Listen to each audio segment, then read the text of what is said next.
Bismillahirrahmanirrahim. Assalamu alaikum, very dear students. Coming with the excellent tips for the improvement of your comprehension passage. As you know that you are going to have your paper 1, which is called reading paper or comprehension paper, in a very few days. And as you all know that the total marks for this question for this paper are 50, and the duration, the time allowed for the whole paper is 2 hours. The candidates don't have any choice in this whole paper, and basically he or she is going to attempt two compulsory questions. The first question will be of comprehension passage, and the second question will be of summary writing. Today in this video I am going to discuss the tips of comprehension passage, that how you can achieve maximum score in the comprehension passage. And you know that some of the types of questions have been revised and improved by the Cambridge examiners, and that is why some of the students are confused. Inshallah, after watching this video, many of your discrepancies and confusions will be resolved. The candidates are supposed to answer the question in the space which has been provided by the Cambridge examiners, and please don't write in the margin areas or on the top or bottom space. You must utilize the space which has been provided by the examiner. If you are, for example, your answer is taking more than the required space, it means that you are writing something irrelevant. This is a proof of your answer being wrong or being extra lengthy. It means that you did not read the question carefully or you did not understand the demand of the question. So the best hint for you is that you are utilizing the space which has been provided by the examiner. Now we will be looking at the tips and the usage of comprehension and the use of language. This section is called a comprehension and use of language, and it carries 25 marks. Candidates are advised to read a narrative text. The text which you will get for attempting comprehension answers will be a narrative text, and you will be asked to answer a series of sub questions. The total questions will be just two, and the series of questions will be innumerable. These questions test understanding of both explicit and implicit meaning, and the weightage of this part is 16 marks. I am going to repeat that the whole comprehension passage will be comprising of 25 marks. The first part will be dealing with the type of questions or type of understanding which is called explicit and implicit. I'm going to explain what are these two types, and the weightage for this question will be 16 marks. This is the type of question which was not new for majority of the students. You have been attempting these types of questions since long, even in your junior grades. So you must feel comfortable that at least 16 marks portion is something that you are well versed with, that you are quite comfortable with.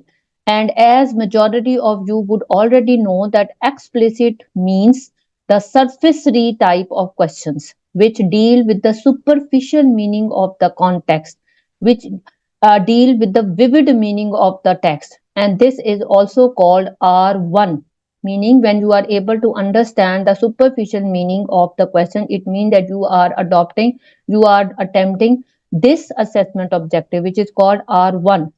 And the second type of question which will be included in this 16 marks portion will be called implicit type. Implicit means hidden. It is also called inferential or below the surface, where you have to pick up the deeper meaning of the context. And for this type of question, you need to read between the lines.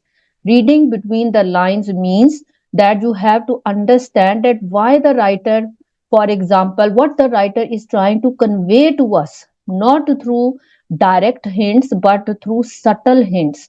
This type of question will be called implicit type. Now, the second part of comprehension questions will be of usage of language task, and this will carry 9 marks only. This you can say is the tricky part of the comprehension passage, but this carries only 9 marks. So if you start understanding the types of these questions, believe you me, you will be able to score at least 5 to 6 marks in this portion, even if you have not done much practice. So please listen very attentively. These are going to be short answers relating to the author's use of language and the effect it has. It is also called writer's craft question. Writer's craft question means that you know that the writers use particular language. They use a word with a particular meaning. They have a reason to use a word. So in this type of question, the examiner is going to ask from you that why do you think the writer has used this word instead of this, and what effect is he trying to create upon you and your mind by the usage of this word. So this is basically the writer's craft question. And this question tests the following reading assessment objective. This is called R4. It means that you can demonstrate understanding of how writers achieve effects and how do they influence their readers. You know that by the beauty of their language,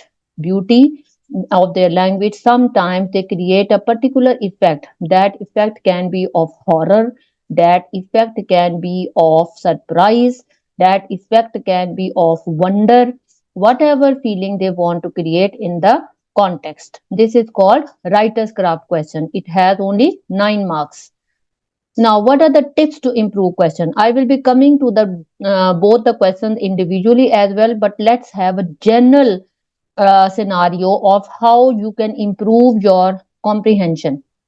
The first tip is that you must read the question very carefully. Now, this tip will be mandatory for you to follow even if you are attempting physics question or biology question or computer or any other subject. If you did not read the demand of the examiner, if you did not understand the demand of the examiner, you will not be able to cater his demand. You will not be able to fulfill the examiner's demand. So please read the question carefully. This is basically a reading paper, so more of reading and less of writing. Very few, you can say, lines have to be written in the whole paper, but very deep reading and concentrated reading is required. So don't miss the first tip. Second tip is that there should be a pencil in your hand where with the help of which you will be underlining the key words of the question. For example, while finding answer of own words question, you have to underline the key words which will be called the most challenging words of the phrase or sentence which you find in the text. For example, I have taken a phrase from the 24 specimen paper, which was the name of the passage was nameless, and the phrase went like this: that ancient giant of the forest. Now you see that I have used different colors to underline the two keywords, to highlight the two keywords. The first keyword was ancient and the second keyword was giant. How did I know that these were the keywords? Because these are the two adjectives which the writer has used to describe the forest. This is how I got to know the keyword, and when I will be writing the answer, I will find out the meanings of these two keywords in the form of suitable synonym, and I would achieve full mark in this question. So by underlining the keywords, by reading the question carefully, you can obtain maximum marks in your answers. The next tip is that in the question where you are asked about two features or two details or two reasons, you have to give two required details in the form of two separate points. Sometimes the examiner has made two bullet points when because it is a worksheet style paper, and you easily write the first bullet point and the second bullet point. But in some questions, in order to dodge you, the examiner has not made bullet points. So don't forget to split your answer because you have been asked 2 points, two features, two details, two reasons. So do mention the 2 points separately. The next tip is that use own words only when it is the demand of the question. So don't start wasting your time unnecessarily on those questions where the demand is not own word. How would you know? The examiner would have written it in bold sometimes, those words which are the demand of the question. For example, own words will be written in bold. But you must not forget that you are Cambridge learners where you are supposed to avoid wholesale copying. Never copy chunks from the text while answering your question. You have to change the pronoun, sometimes you have to change the tense, and sometimes you just have to pick up the right area, the relevant area. So be very particular about the fact that you are avoiding wholesale copying. The next hint with regard to the improvement of comprehension passage is the 5 W's which were taught to you probably at a very early grade, but they do have significance even in O-level comprehension passage. For example, what, when, where, why, and how. If the question asks how, it means that you are supposed to explain the method, that how it took place. If the question says what, it means that you will explain that information, that what was the detail of that information. If it asks from you why, it means that you have to give the reason for the action. And if it asks where, it means that you will mention the place where that action or where that thing occurred. So please circle the keywords. They are called command words. They are also called the 5 W's, whatever you want to name them. But you must circle them in the question in order to answer the question accurately. What is the most tricky sub-question of question 1? Majority of the questions in the 16 marks portion are easy. They deal with two details, two suggestions for improvement, two point of views. But there is one question which is called 1H. This is the last sub-question of question 1. Many students find it tricky. So I found to discuss this question individually. And what will be the wording of the question? It will be something like this, that explain using your own words that's the different feelings. That means any character, any person who is involved in that context. It can be Mo, it can be any other character which will be the part of your narrative text. So that's the different feelings about dash. Dash person's feelings about another person at a particular time, and the question is yet not complete, it will further ask from you that you have to give three details from anywhere in the text to support your answer. The marks that this question will carry will be three. First half of the question, as you have noted, is in own words. When you are describing or mentioning or explaining the feelings, you will be using own words. The second half of the question, where you will be picking three relevant details to support your answer, you will be picking them, just the relevant information from the passage. You can, when it is like evidence, so while giving evidence you can pick from the text to support your answer, but please remember that the evidence should not be very very long.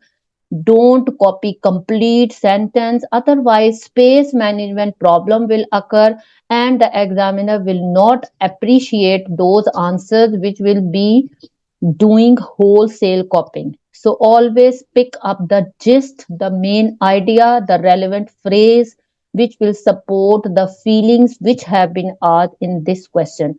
So this is the most tricky question of question number 1. There is lot of possibility that you will get questions on the same pattern in your 2024 CIE of May June. Now, the second type of question I'm going to discuss in detail, which I have already mentioned, that it is called writer's craft question. It carries 9 marks.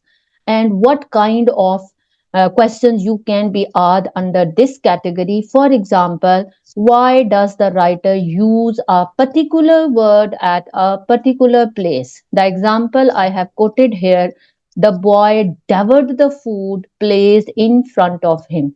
Now the word devoured has been highlighted for you to understand that why does not the writer use the word eat or ate here. The boy ate the food placed in front of him. Now it is quite obvious that devouring is when you are extremely hungry, or when you are getting food after a lot of gap, or when you are greedy by nature, then it means that you are not going to eat the food in the regular style, you will be devouring it. So this is called the writer's craft question. The writer will ask from you that why did the writer use the word devoured instead of ate. Second example for this type to understand is that she flounced dramatically off the stage. Now, the writer uses certain adverbs to clarify the meaning of their verbs. The writer could have easily written that she flounced off the stage. This does have a different meaning. But when he added the adverb dramatically, it created more effect into this sentence, that it means that she was acting. It means that she was pretending, or she was trying to, you can say, pretend and trying to act while moving down the stage. And why does the writer use the word stronger rather than strong? This question has been asked in the passage Nameless in 24 specimen paper. Now, this seems to be a very easy question. Obviously, stronger is more effective and more powerful than strong. So, this type of question you are going to be asked in the writer's craft question. Then the examiner can also ask that what effect does the writer suggest about the tree, yeah, about something, or about anything, by using the word labyrinth to describe it. Now you see the tree is something which is straight, it moves upward in a straight manner.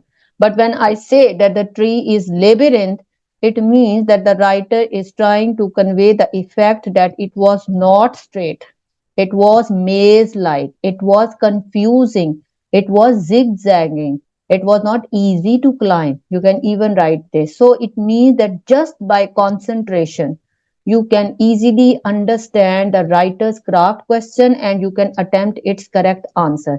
This can be one question out of 9 marks. It can be of 2 marks, where or it can be of 1 mark. Now let's look at the further types of writer's craft question. The second most tricky sub question from this paper of 25 marks or from 9 marks portion, that is question number 2, will be something like this.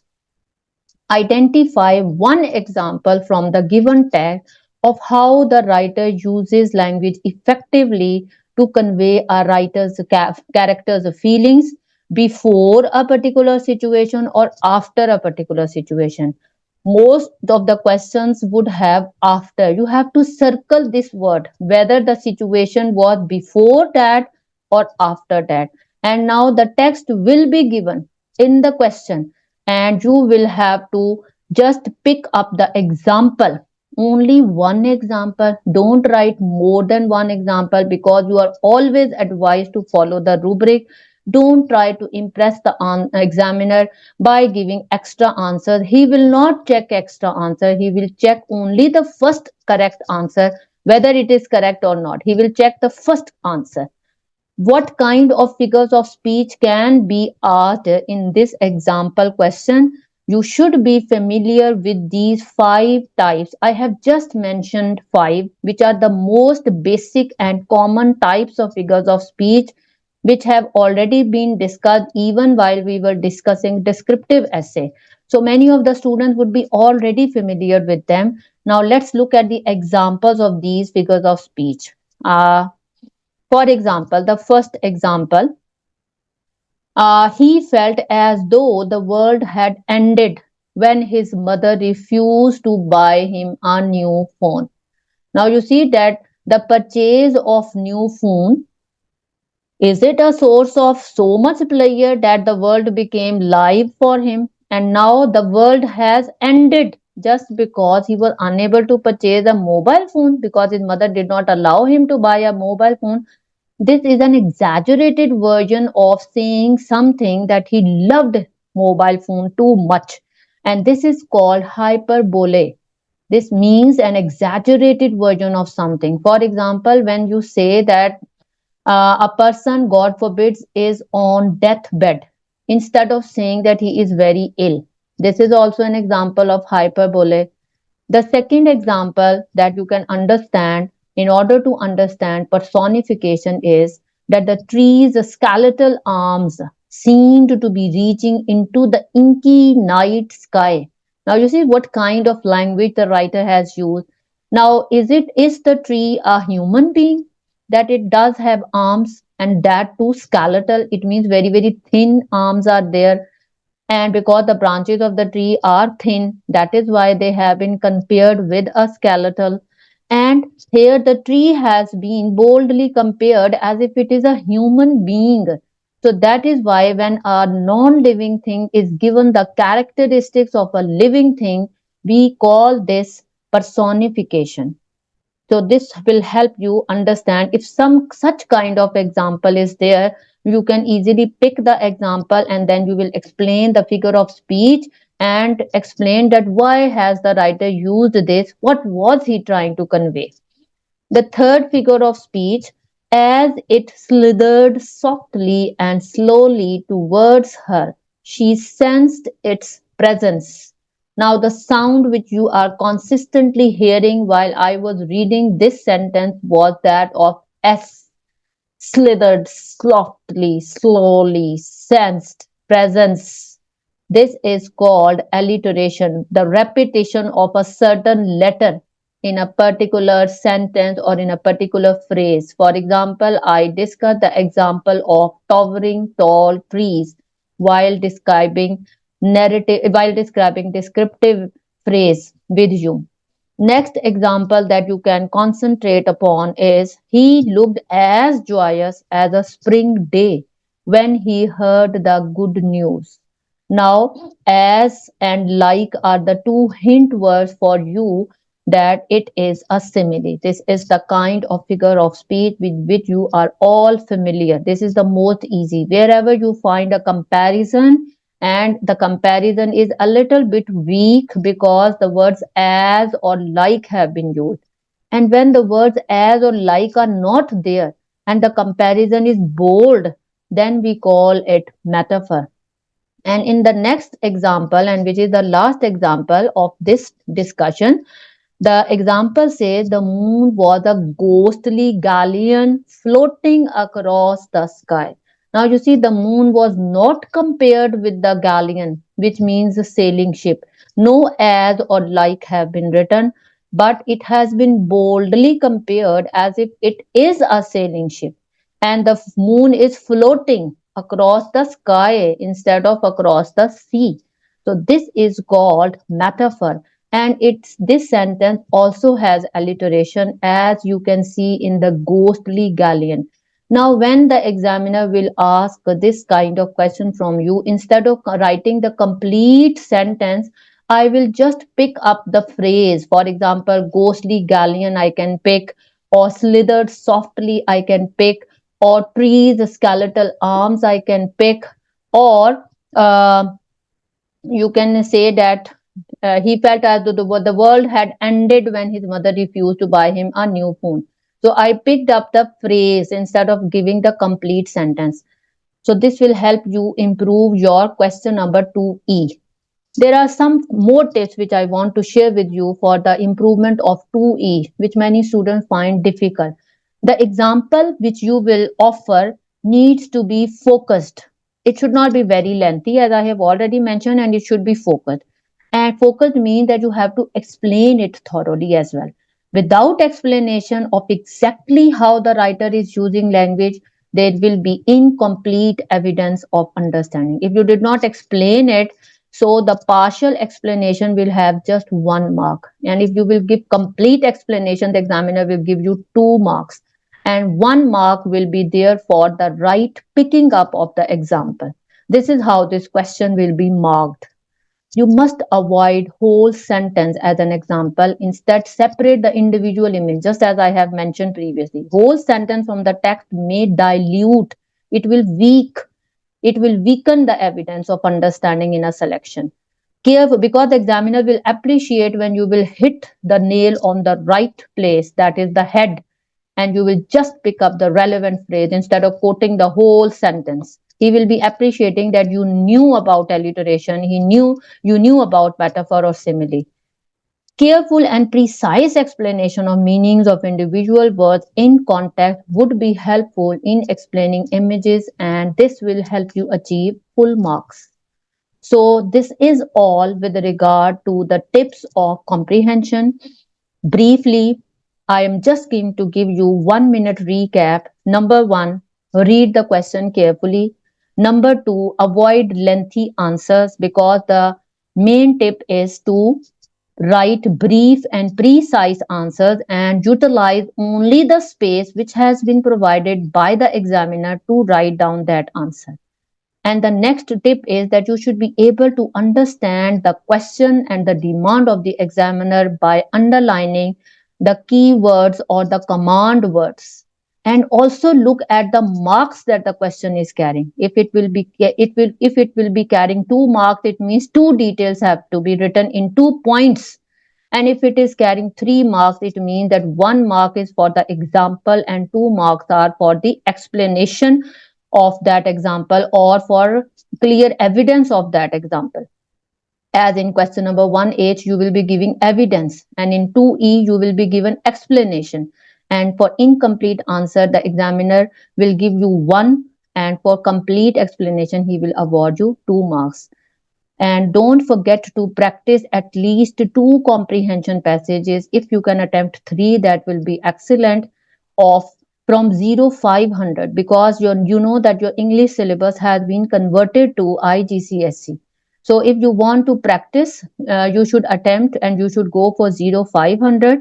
There might be some confusion for you, because some of the passage, majority of the passages over there have 3 texts, but at least you can try them. They will open your minds, they will open your brains, and you will be able to attempt majority of the answers very easily in your Cambridge paper. My best regards and best wishes for all the students. Allah Hafiz.